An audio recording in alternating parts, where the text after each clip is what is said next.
Nagaa akkam jirtanii baga deebitanii gara nagaa tiyuub nagaadhaan dhuftan har'alee barumsa afaan Ingiliffaa baay'ee isin fayyadduun isinii qabee dhufe baay'ee kan duraanitirraa kan garaagarummaa qabdudha jechuudha. Waa'ee maaliitii? Waa'ee hirriibaa.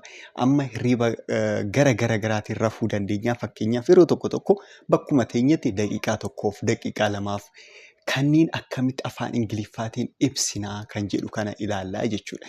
Kanaafiyyuu na waliin turuun irraanfatinaa. Warroonni viidiyoo laayik hin goone laayik godhaa. Warroon onlaayinii ilaaltan laayik godhaa. Nama miidhaa laayik gochuun. Okay, laayik godhaa eegalaa akkasumas ammoo sabiskiraayib godhaa. Viidiyoo sabiskiraayib yeroo tokko godhamaa. Warroonni haaraa taatan chaanaalii kana haaraa taatan qofatu sabiskiraayib godhaa.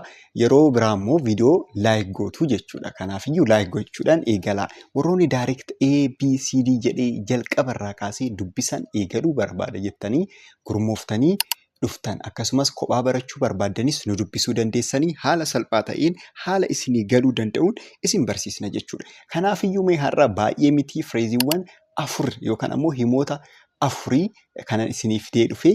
Kanaafiyyuu na waliin turuu keessan hin irraanfatinaa jechuudha. Mee amma fakkeenyaaf yeroo xiqqoodhaaf yeroo rafnu yookaan ammoo yeroo amma noormaalii yeroo rafnu ni jira miti. Fakkeenyaaf galgala raftanii ganama kan kaatan ni jira. Isaan alatti immoo daqiiqaa xiqqoodhaaf sa'aa xiqqoodhaaf kan rafnu sana akkamitti ibsina? For example tokkoffaan maal jedhaa? I'm going to take a snooze jedha. I'm going to take a snooze. I am going to take a snooze. Maal jechuun kun isinitti fakkaate kuni slightly yookaan ammoo yeroo gabaabaadhaaf maal gochuudha? Rafuu jechuudha. Yeroo gabaabaadhaaf rafuu. Maal jenna kana? Snooze, take a snooze jennaa jechuudha. Amma tokkoffaa irratti maalan isiniin jedhee I am going to take a snooze. Maal gochuun heda jechuudha? Hirriiba xiqqoo for short period of time rafuun hedaa jechuudha. Xiqqoodhaaf daqiiqaa xiqqoodhaaf rafuun hedaa jechuudha. Iddoo garaagaraatitti fakkeenyaan ilaalla. Already tokkoffaan kuniyyuu kan barreeffame akka fakkeenyatitti garuu nuti kan hubachuu dandeenye yeroo baay'ee maal waliin yoo ta'edha. Himoota dheeraa keessatti yoo ta'e hubachuu dandeenya waan ta'eef jechuudha. Tokkoffaan maal jedha isinitti fakkaate? I am tired, so I'm going to take a snooze on the bus. I am tired, so I'm going to take a snooze on the bus. I am tired jechuun maal jechuudha? Maal jechuudha? Dadhabeen jira. Ani dadhabeen jira. Kanaafiyyuu maal gochuun heda? Baasii sana keessatti xiqqoo rafuun heda. Maal keessatti amma? Baasii keessatti jechuudha. So, I'm going to take a snooze on the bus jettanii jechuudha. Let me take a snooze jechuu dandeessa fakkeenyaaf. I'm tired, I'm going to take a snooze on the bus. Baasii keessatti maal gochuu barbaade amma? Xiqqoo hirriba rafuu barbaade jechuudha. Okay, kan itti aantu immoo maal jettii? The baby is quiet. Lammaffaarra kan jirtu jechuudha. The baby is quiet. So, mom is going to take a snooze. The baby is quiet. So, mom is going to take a snooze. The baby is quiet jechuun maal jechuudha? Daa'imti cal jetteef eenyudhaaf? Haadhaaf jechuudha. Harmeedhaaf daa'imti cal jettee jirti. Kanaafiyyuu yeroo baay'ee yeroo daa'imti isaanii cal jedhee yeroo sarrafanii miti haadholiin. Kanaafiyyuu the baby is quiet waan quiet taateef yookaan waan cal jetteef maal gochuu heddi? Take a snooze xiqqoo rafuu heddii jechuudha. Xiqqoo rafuu heddii jechuudha. Kanaaf akkanatti fireeziin tokkoffaa maal jedha jechuudha? Take a snooze jennaa jechuudha. Take a snooze. Okay. Gara lammaffaa yoo deemnu immoo maal jedhaa? Let me take a nap. Kun baay'ee baratamaadha. Baay'ee baratamaa kan ta'e. Naappii fudhadhaayyuu ni jedhama yeroo baay'ee afaan Oromoo irratti illee namoonni afaan Ingiliffaa makanii haasa'anii jechuudha. Let me take a nap. Take a nap jechuun kunillee maal jechuudha? I need a short sleep jechuudha amma asirratti. Yeroo guyyaafaa jechuudha. Kuni baay'inaan guyyaafaa ta'uu danda'a. Fakkeenyaaf amma isin hojjaadhaa galtanii sa'aatii 7tti galtanii haa jennu sirriitti dhaggeeffadha. Sana booda immoo sa'aatii 8tti maal seentan? Hojii deebitanii seentan ta'a. Kanaafiyyuu amma fakkeenyaaf misaa yookaan ammoo erga nyaattanii booda laaqana keessan daqiiqaa 5f daqiiqaa 10f maal gochuu dandeessan?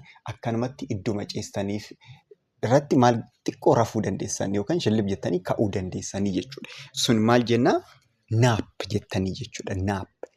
Let me take a nap. Naappii xiqqoo fudhadha jedha akkanatti. Let me take a nap. Naappii xiqqoo fudhadhaa jechuudha. Let me see example. Amma fakkeenya ilaalamee kan gurraachaan barreeffame achi jalatti I can't study now. I can't study now. let me take a nap first. I can't study now jechuun amma qo'achuu hin danda'u. I can't jechuun hin danda'u jechuudha ishee. I can't study hard. I can't study now. Amma jechuudha now jechuudha. I can't study now. Amma maal jechuu hin danda'u? Qo'achuu hin danda'u. Let me take a nap first. Dura naappii hin fudhadha yookaan hirriba xiqqoo irra fa'a. Laala amma sirriitti naappa kan jennu yeroo baay'ee hirriba xiqqoo taatee yeroo baay'ee kan guyyaa fa'aa fudhattanidha jechuudha. Akkanumatti of duuba garagaltanii akkanatti kan raftanii yoosuma kaatanii jechuudha. Baay'ee daqiiqaa 10 ta'uu danda'a, 5 ta'uu danda'a, 30 ta'uu danda'a. Naappii akkasitti fudhachuu dandeessanii jechuudha. Naappii fudhachuu jedhama yookaan ammoo take a nap jedhamaa jechuudha. Okay. Fakkeenya lammaffaa yoo ilaaltan ammoo maal jettii? Fakkeenya lammaffaan she feels sleepy. She's going to take a nap. She feels sleepy. Isheen hirribni qabeera. Feel sleep amma feel sleep jechuun hirriban qabamuu jechuudha yookaan ammoo feelingiin hirribaa yoo isinitti dhufuu jechuudha. Kanaafiyyuu feel sleepy. She's going to take a nap. Maal gochuu ediree? Hirriba xiqqoo naappii fudhachuu ediree. Naappii fudhachuu jechuun ammaan booda maal jechuudha? Hirriba xiqqoo guyyaas ta'uu danda'a. Yeroo baay'ee guyyaadha kuni. Naappii kan fudhatamu guyyaadha. Kanaafiyyuu rafuu heddii yeroo xiqqoodhaafi jechuudha. Kanaafiyyuu naappii fudhadha yoo jettan let me take a nap yoo jettan ammasin xiqqoo daqiiqaa 5 10 20 takkan akkanumatti ciisee ka'a rafee ka'a jechuudha. Okay, baay'ee akka irraa fayyadamtan abdiin qaba. Sadaffaa yoo ilaallu kan sadaffaa immoo I'm going to take a cat nap. I'm going to take a cat nap jedhamaa jechuudha. Kan biraa ammoo cat nap. Cat jechuun maal jechuudha? Cat jechuun adurreedhaa miti. Nap jechuun kan amma duratti jenne san yoo hirriba baay'ee xiqqoo jechuudha. Kun immoo maal jechuu isinitti fakkaate? Naappirraayyuu baay'ee xinnoo kan ta'e. Adurreen xinnoo rafti natti fakkaate beeku isheerraa dhufe natti fakkaate yoo ilaaluyyuu jechi kunii jechuudha. Maaliifii baay'ee yeroo gabaabaadhaaf yoo ta'e. I will sleep for a very very short time jechuudha. Amma asirratti maal jechuun I'm going to take a cat nap jechuun cat. Naappii adurree yookaan ammoo hirriba adurree ta fudhadhaa akka jechuutitti ilaaluu dandeessanii jechuudha. Okay. Laallu amma fakkeenya tokkoffaa ilaala. I only have 5 minutes. So I will take a cat nap. Daqiiqaa 5 qofan qaba. I only have 5 minutes. Daqiiqaa 5 qofan qaba. Kanaafiyyuu I will take a cat nap. Baay'ee ariitiidhaan yookaan ammoo naappii xiqqoo yookaan hirriba xiqqoo fudhadhaa. Hirriba xiqqoo rafaa jechuudha. Laal. Kana laala. Sirriitti amma naappii noormaalii take a nap kan jedhu irraayyuu kuni daqiiqaa xiqqoo yoo qabdan yookaan ammoo short period of short kan ta'e yoo qabaattan maal jettan jechuudha? Cat nap jettanii jechuudha. I will take cat nap jettanii jechuudha. Baay'ee yeroo gabaabaadhaaf yoo rafamuu jechuudha. Yookaan ammoo yeroo garaagaraa yoo argitan akka wanti isin hin taaneef beekaa jechuudha. Beekuun nama miidhu. Beekuun nama miidhu yeroo hundaa wanta tokko beekuun jechuudha. Okay. Tokkoffaan lammaffaan immoo fakkeenyattiin maal jettii kan jala jirtu? A cat nap is better than no sleep at all. A cat nap is better than no sleep at all. Homaayyuu rafuu baachuurraa at least yookaan yoo xiqqaate hirriba xiqqoo yookaan cat naappii jedhamtu tana fudhachuu wayyaa. Laala argitanii miti? Homaa rafuu xiqqoo ija cunuunfataniitillee deebisanii banachuu wayyaa jechuudha. Kana. Okay. Amma immoo gara phrasii yookaan ammoo senteensiidha anyway gara afuraffaa deemna yookaan kan dhumaati. Maal jedha jechuudha amma immoo I'm going to get some shut eye. I'm going to get some shut eye jedha. Maal jechuudha kun immoo hirriba sa'aatiin isaa hin beekamu jechuudha asirratti ammoo. For any amount of time ta'uu danda'a.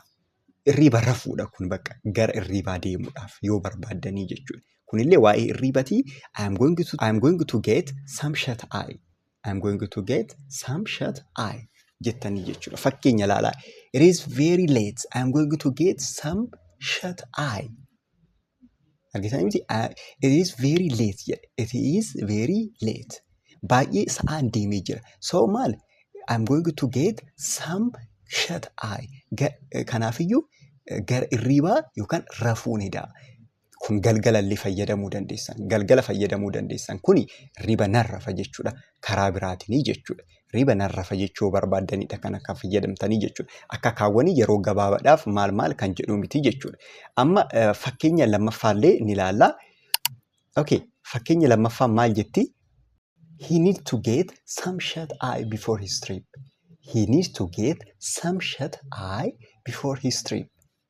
Maal gochuu qaba? Inni deemsa isaa dura maal gochuu qaba? Hirriba hamma ta'e argachuu qaba. Hirriba hamma ta'e argachuu qaba yookaan hamma ta'e rafuu qaba yoo jechuu barbaaddanidha jechuudha. Okay, kanuma akka irraa fayyadamtan abdiin qaba. Viidiyoo 300 ol hojjetamanii jiranii baay'ee kan isin fayyadanii seentanii laaluu ni dandeessanii. Kanuma baay'ee isin jaalannaa onlaayiniidhaan direct dubbisarraa kaatanii barachuu barbaaddan nu dubbisuu dandeessanii. Nagaanaaf ta'a.